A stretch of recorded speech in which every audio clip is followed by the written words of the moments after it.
Hellcat.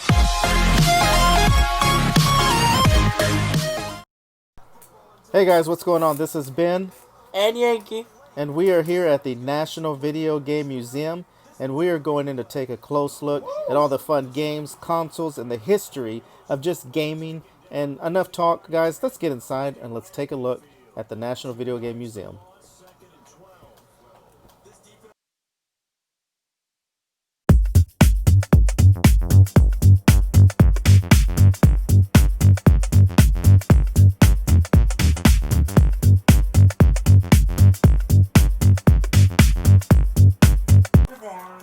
Okay guys, so we are here inside the National Video Game Museum, the main area as you walk in, and as you can see from behind me, there's all kinds of fun stuff. We've got Mario here, we've got Mega Man, you got Donkey Kong, Sonic, Pac-Man, I mean all kinds of the classic figures of gaming. And we're going to just walk through and we're going to show you as much as we can show here in the Video Game Museum, and well, let's go.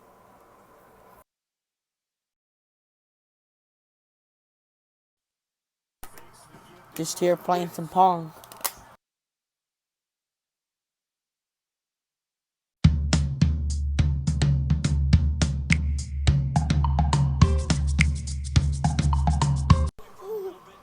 So as you can see here right behind me on the wall, you've got the earliest consoles from the first one that ever came out to all the way down to the current console.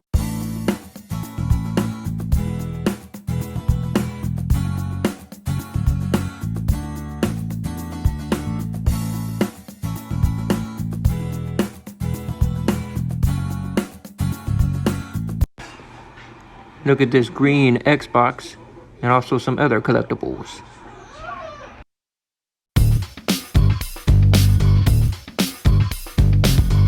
Choose your controller.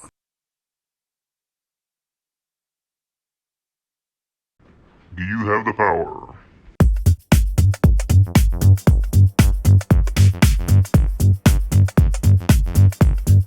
Okay guys, so I'm standing here in the console area with all the handhelds, Game Boy Advance and everything, but the ones I see that I remember the most is right here with the Frogger and Donkey Kong and Pac-Man, which came out in the early 80s, but all kinds of fun handhelds. Take a quick look.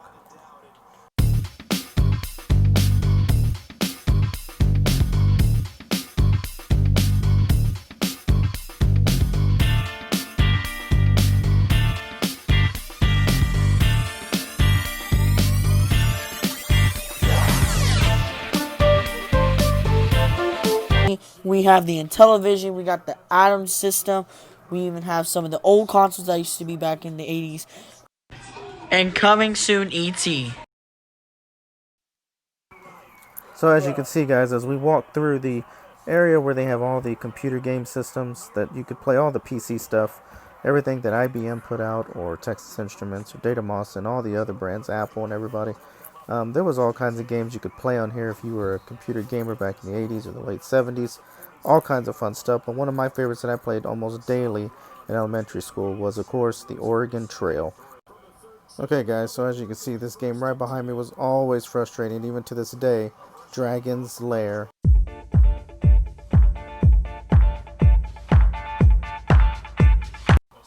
Watch how fast I lose.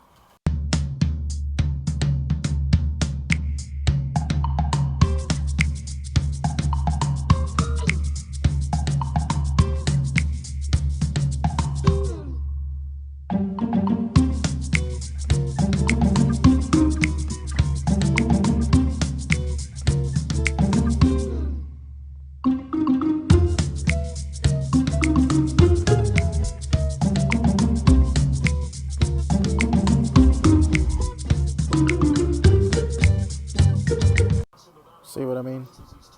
Ta-da!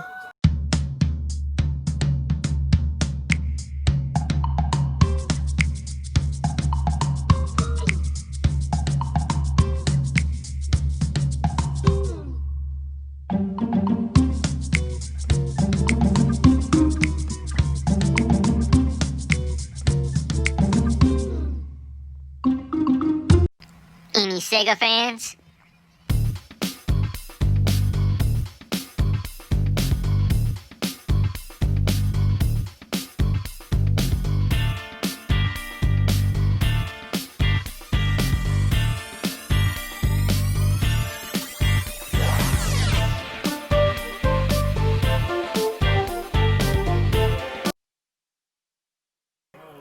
So right here in this area of the museum, there's all kinds of interesting items that you can see, from the cereals that came out in the 80s, Donkey Kong, Mario, Pac-Man.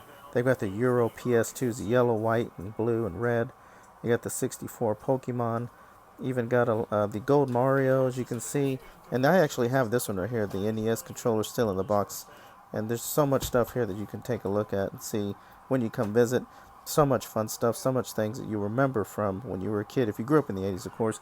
But one of the funnest ones is right here, that they have stadium events for the NES. This is a super rare game and hard to find and very expensive. But over here, as you can see, they've also got the Super Mario toys that came with the McDonald's stuff. You've got the 64 Nintendo stuff right here in the casing. So much stuff here. Come on down and take a look when you can at the National Video Game Museum. But let's go over here and take a look.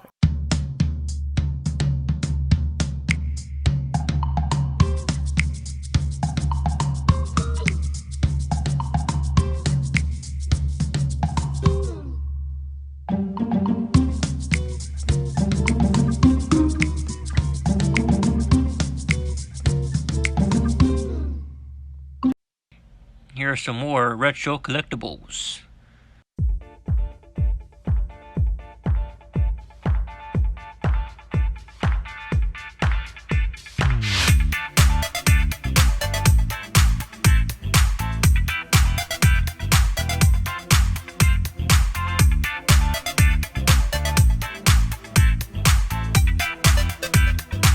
And right up there is Gizmo in an 80s kid's bedroom.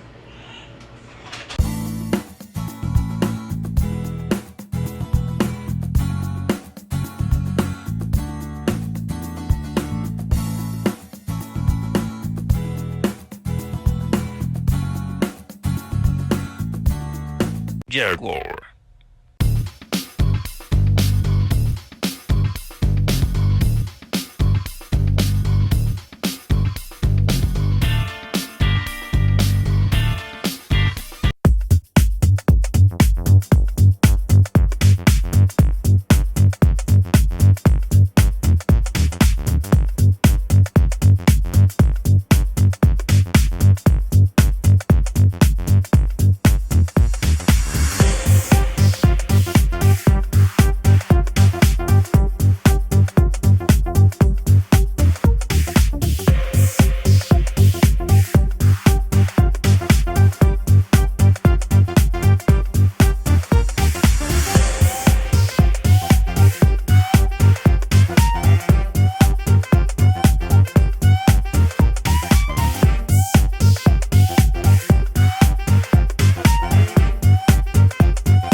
Okay guys, so that was our quick look at the National Video Game Museum.